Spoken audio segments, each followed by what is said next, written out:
क्या है? सैनिक शान से, बस इतना ही में सब कुछ हो जाएगा। बाल शहीद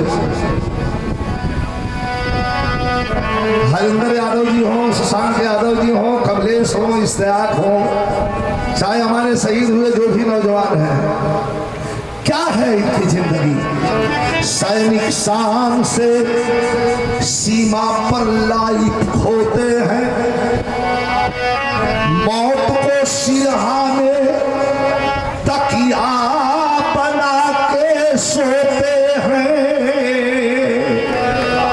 सैनिक शान से सीमा पे लाइट होते हैं, मौत को सिरहाने तकिया बना के सोते हैं।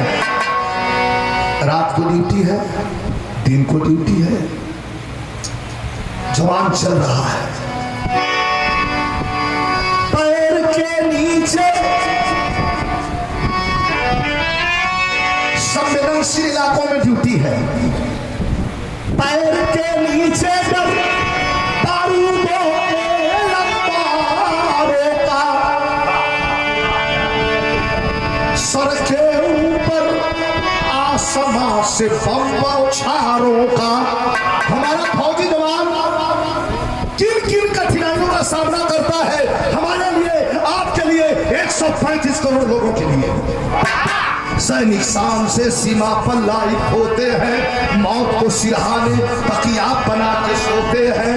पैर के नीचे गर्म बारूदों के अंबारों का, सर के ऊपर आसमां से बम बौछारों का, सामने से सीने में, सामने से सीने में गोली कब प्रवेश करे कोई ठीक नहीं, कब गोली आएगी छू के चली जाएगी। सबसे खतरनाक, सामने से सीने में गोली कब प्रवेश करे, पीठ के पीछे से सर कटने का भय पेश करे।